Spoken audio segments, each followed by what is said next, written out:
নমস্কার বন্ধুরা, রিমি লাইফস্টাইল চ্যানেলের আরেকটি নতুন ব্লগে সকলকে জানাই অনেক অনেক ভালোবাসা ও অভিনন্দন।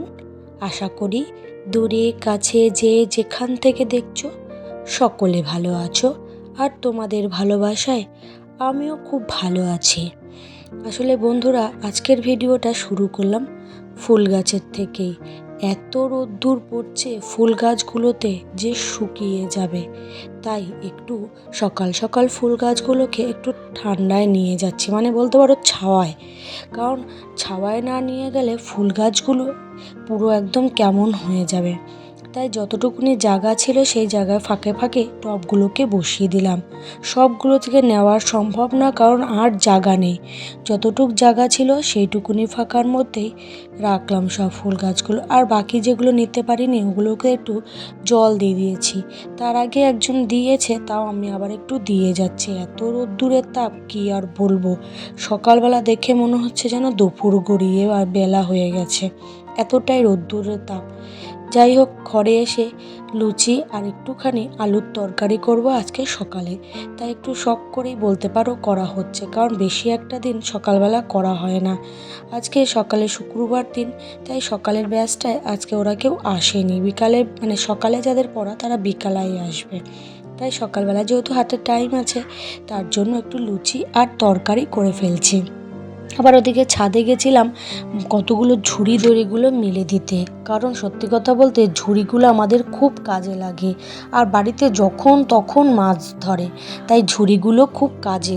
সত্যি কথা, ওর জন্য মাঝে মাঝে ঝুড়িগুলো প্রায় ধোয়া হয়, তাই মা ধুয়ে দিয়েছিলেন, আমি মেলে দিলাম। তাই কয়েকটা ঝুড়ির সাথে আদা সেগুলো শুকো দেওয়া দিয়ে দিলাম, কারণ ওই পাশে শুকো দিয়েছি, ঝুড়ির জলটা না আদায় গিয়ে লাগছে। যাই হোক বন্ধুরা, রোজকারের মতন সেই একটাই অনুরোধ, ভিডিওটা একটু লাইক দিয়ে দেখো, আর ভিডিওর সাথে সুন্দর একটা কমেন্ট করে আমার পাশে থেকো। আর যারা নতুন আজকের এই ভিডিওটা নতুন দেখছো চ্যানেলে, অর্থাৎ নতুন যারা, তারা পুরো ভিডিও দেখে ভিডিওর কোনো অংশ যদি তোমাদের ভালো লাগে তাহলে সাবস্ক্রাইব করে আমার পাশে থেকো। তো আমার আর নতুন ভিডিও বলতে রোজকার এই ডেলি রুটিন কি কাজ করি। এইদিকে দেখো বন্ধুরা, আজকে কি করেছে, এরা নাকি আলুর পাকোড়া করবে। দেখো কটা বাইল আর একটা ইট, বাইল বলতে পড়া ভুল, সুপুরির গাছের ডাল সেইগুলো আর কটা ইট নিয়ে বসেছে যে আলুর পাকোড়া করবে। কিন্তু কি করে করবে বলো, এত হাওয়ায় কি খোলা জায়গায় বসে রান্না করা যায়? তাই আর হয়নি, সব গুটিয়ে টুটিয়ে রেখে দিয়েছে। আমাদের বাড়িতে বাচ্চা পাটি যখন যা ইচ্ছা হয় তখন তাই করে, আমরা কখনো বারণ করিনি, কিন্তু আজকে ওরা নিজেরাই করতে পারিনি, এত হাওয়া দিচ্ছে আর উনুন জ্বালাতে পারিনি।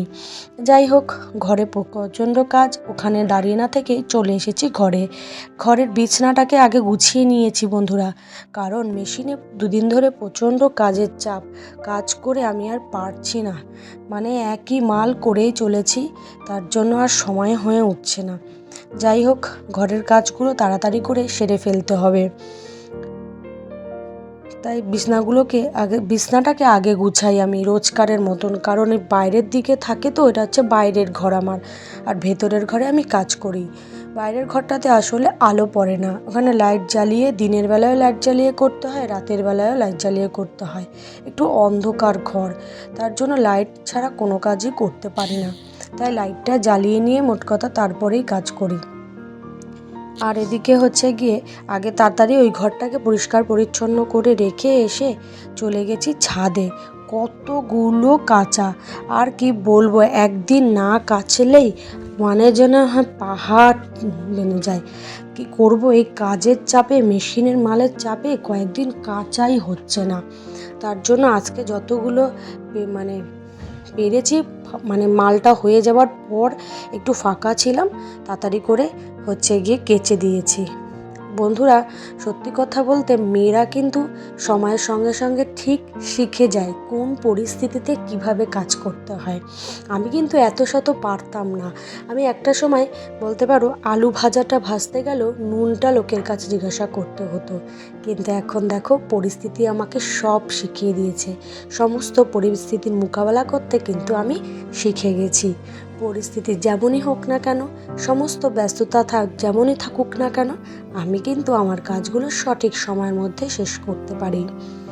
যাই হোক, অনেক কথাই তোমাদের সাথে বলি, আজও বললাম। আমার কথায় যদি কোনো অংশে ভুল থেকে থাকে তোমরা কিন্তু ক্ষমা করে দিও। আর আমি আর ক্ষমা যেন ভাবি ভিডিও করার সময় এক কথা বলবো, হয়ে যায় আরেক কথা। যাই হোক, কত কথা বলার থাকে কিন্তু শেষ হয় না, কিন্তু এই একটুখানি ভিডিওর মতো তো তা সম্ভব নয়। যাই হোক, কথা বলতে বলতে জামা কাপড়গুলো মেলা কমপ্লিট। এদিকে এসে দেখি ছেলে মেয়েরা খেলছে, স্কুল ছুটি পরীক্ষার জন্য, তাই ওদের সাথে আমি একটু দাঁড়িয়ে ভিডিও করে নিলাম। আচ্ছা, বলতে বলতে আমি একদম ভিডিওর অন্তিম পর্যায়ে চলে আসলাম। আজকের মতন টাটা, আগাবার দেখা হবে নতুন একটা ভিডিওতে।